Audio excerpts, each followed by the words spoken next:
Hi all, வணக்கம் and welcome to TRADEGENIUZ.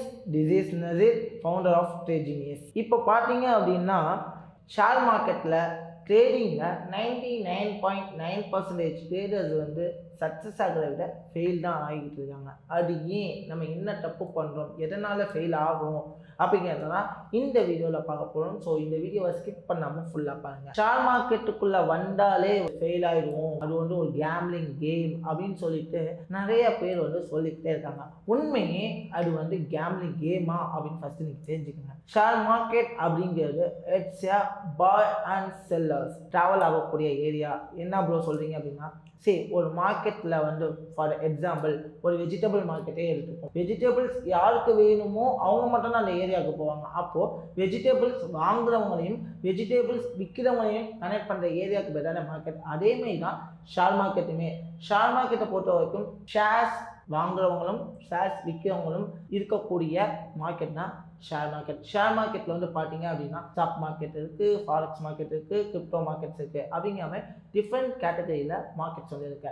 எல்லாமே common தான். அப்போது share market is a business. நீங்கள் ஷேர் மார்க்கெட் வந்து ஃபர்ஸ்ட்டு என்னவா திங்க் பண்ணுவோம் அப்படின்னா பிஸ்னஸாக திங்க் பண்ணுவோம். ஷேர் மார்க்கெட்டுக்குள்ளே வரத்துக்கு முன்னாடியே நீங்கள் ஷேர் மார்க்கெட்டுக்குள்ளே வரீங்கன்னாவே மெயினாக எதை திங்க் பண்ணி வரீங்க அப்படின்னு பார்த்தீங்கன்னா, ஷேர் மார்க்கெட்னாவே பணம் காய்க்கிற மரம் அப்படின்னு சொல்லுவாங்கள்ல, அந்த மாதிரி தான் திங்க் பண்ணியே வந்துக்கிட்டு இருக்கீங்க. அந்த மாதிரி நீங்கள் வரக்கூடாது. ஷேர் மார்க்கெட்டுக்குள்ளே யாரெல்லாம் வரலான்னு பார்த்தா யார் வேண்டாலும் வரலாம். அதாவது நீங்கள் ஒரு ஃபினான்ஷியல் ஸ்டேபிளாக இருந்தால் மட்டும் முடியும். எப்படி இப்போ ஃபினான்ஷியல் ஸ்டேபிள், இப்போ வந்து நான் வந்து காலேஜ் முடித்த உடனே ஷேர் மார்க்கெட்டை எடுத்து பண்ணலாமான்னு கேட்டால், காலேஜ் முடித்தோன்னா பண்ணலாம்.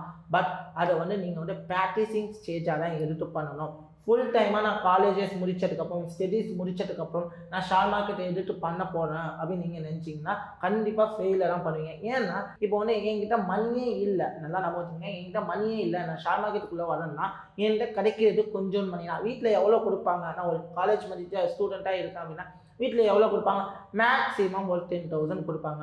10,000 கொடுத்து நான் அதை வச்சு வேறு லெவலில் மூவ் பண்ணணும்னு நினச்சி தேவையில்லாத லாஸஸை ஃபேஸ் பண்ணி கண்டிப்பாக என்ன பண்ணுவோம் அப்படின்னு பார்த்தீங்கன்னா லாஸஸை மட்டும்தான் மேக் பண்ணுவேன். அப்போது எனக்கு வெக்ஸ் ஆகும். அப்போது நீங்கள் காலேஜ் முடிக்கிறப்போ இதை நீங்கள் ஒரு லேர்னிங் ஸ்டேஜாக எடுத்துக்காங்க, ஃபுல் டைமாக எடுத்துக்காமல் லேர்னிங் பீரியடாக எடுத்துக்காங்க. ஏன்னா ஷேர் மார்க்கெட்டில் இன்றைக்கி வர நாளைக்கு ப்ராஃபிட் பண்ணுவேன் அப்படிங்கிற ஒரு மீட்டு போயிட்டு இருக்குது. நல்லா நம்ம பார்த்தீங்கன்னா ஷேர் மார்க்கெட்டில் ரொம்ப ரொம்ப முக்கியம் எக்ஸ்பீரியன்ஸு. நீங்கள் எக்ஸ்பீரியன்ஸோடு ட்ராவல் பண்ணால் தான் உங்களால் வந்து சஸ்டைனபிளாக ட்ராவல் பண்ண முடியும். அப்போது அந்த எக்ஸ்பீரியன்ஸை கெயின் பண்ணுறதுக்கு இந்த காலேஜ் பீரியட் முடிஞ்சதுக்கு அப்புறம் பார்ட் டைமில் நீங்கள் ஷேர் மார்க்கெட் எடுத்து பண்ணலாம். கொஞ்சம் கொஞ்சமாக slow and steady will win the race. இன்றைக்கே நான் ஷேர் மார்க்கெட்டுக்குள்ளே வரேன், காலேஜ் முடிச்சுட்டேன், நாளையிலேருந்து நான் ஷேர் மார்க்கெட்டை கோடியாக சம்பாதிக்க பண்ணால் வாய்ப்பே கிடையாது. ஓப்பனாக இல்லை, இதுதான் உண்மை. வெளியில் எத்தனை பேர் எப்படின்னா சொல்லட்டும், ஷேர் மார்க்கெட்டில் எக்ஸ்பீரியன்ஸ் இல்லாமல் பண்ண முடியாது. ஏன்னா என்னதான் ஸ்கில் இருந்தாலும் உங்களால் எமோஷன்ஸை கண்ட்ரோல் பண்ண முடியாது. சைக்காலஜிக்கலாக நம்ம வீக்காக தான் இருக்கும். ஏன்னா ஹியூமனோடைய சைக்காலஜி பார்த்தீங்கன்னா வீக்கிங் சைக்காலஜி தான். அப்போது இந்த இடத்துல வந்து ஒரு சின்ன லாஸ் வந்தாலுமே அது ரொம்ப உங்களை ஹர்ட் பண்ணும். அப்போது தேவையில்லாத லாஸஸை வந்து தெரியாமல் பண்ணுறதை விட தெரிஞ்சு எக்ஸ்பீரியன்ஸ் ஆகிட்டு பண்ணலாம். என்ன ப்ரோ எக்ஸ்பீரியன்ஸுங்கிறீங்க அதுங்கிறீங்க, எங்களை பயம். இது பயம் இல்லை. ஒரு கம்பெனிக்கு ஒரு எம்ப்ளாயாக நீங்கள் உள்ளே போக போகிறீங்க அப்படின்னா நீங்கள் என்னென்னலாம் பண்ணணும். இப்போ நீங்கள் ஒரு கம்பெனிக்கு ஜாபுக்கு போகிறீங்க, நான் காலேஜ் முடிக்கிறேன், ஜாபுக்கு போனேன் அப்படின்னா ஃபஸ்ட்டு நீங்கள் ட்ரைனிங்காக தான் போவீங்க. அந்த ட்ரைனிங்கே நான் நிறையா கம்பெனி ஏறி இன்டர்வியூ அட்டன் பண்ணி அதுக்கப்புறம் ஒரு கம்பெனியில் செலக்ட் ஆகி ஒரு ட்ரைனிங்காக உள்ளே போவேன். ஒரு 6 மாதம் பீரியடுக்கு அப்புறம் உங்களோட ஸ்கில்லெல்லாம் போட்டு அவங்களுக்கு நீட் இருந்துச்சு, உங்களோட ஸ்கில்லாம் பிடிச்சிருந்துச்சு, நீங்கள் தான் உங்களுக்கு வேணும் முடிவு பண்ணதுக்கப்புறம் they will be promote with the employee. எம்ப்ளாயிக்கு அப்புறம் பாருங்களேன் என்ன பண்ணுறீங்க. எம்ப்ளாயிக்கு அப்புறம் நீங்கள் என்ன பண்ணுறீங்க, டிஎல் ஆகுறீங்க.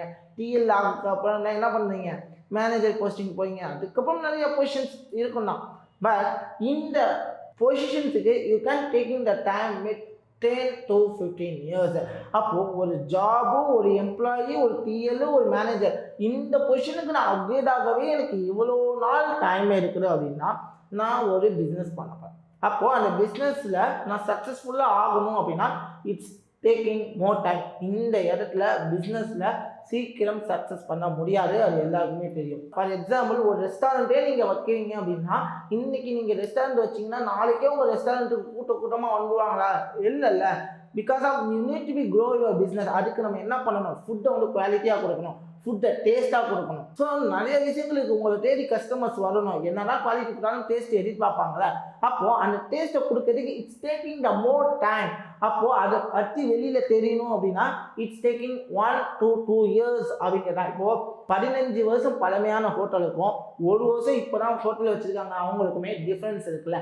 அப்போது அந்த ஏஜ் அப்படிங்கிறது ரொம்பவே முக்கியம். சரி, நம்ம எந்த அளவுக்கு பிஸ்னஸில் க்ரோ ஆக போகிறோமோ அந்த அளவுக்கு எக்ஸ்பீரியன்ஸை பண்ணணும். கஸ்டமர்ஸை ஹேண்டில் பண்ணுறதா இருக்கட்டும், மற்ற விஷயங்கள்லாம் வந்து பிஸ்னஸில் இது ரொம்ப முக்கியம் இல்லை.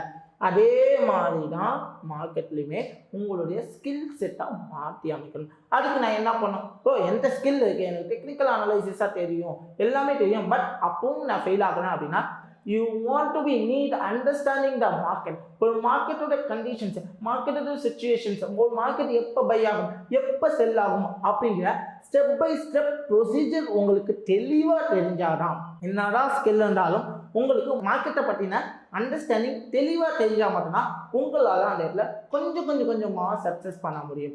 இல்லை அப்படின்னா you will be fail with the market more then time. அப்போது அந்த சக்ஸஸை நான் எப்படி டேஸ்ட் பண்ணணும் அப்படின்னு நீங்கள் நினச்சிங்கன்னா you need to understand the market first, and then you need to be learning from the market more than time. You want to be need to understand your mistakes. அதுதான் main. ரொம்ப இங்கே எல்லாமே தெரிஞ்சாலும் நான் எந்த இடத்துல மிஸ்டேக் பண்ணுறேன் அந்த மிஸ்டேக்ஸை நீங்கள் வந்து கண்டுபிடிக்க தெரிஞ்சாதான் நீங்கள் மார்க்கெட்டில் வந்து வேறு லெவலில் உங்களை வந்து க்ரோ பண்ணிக்க முடியும்.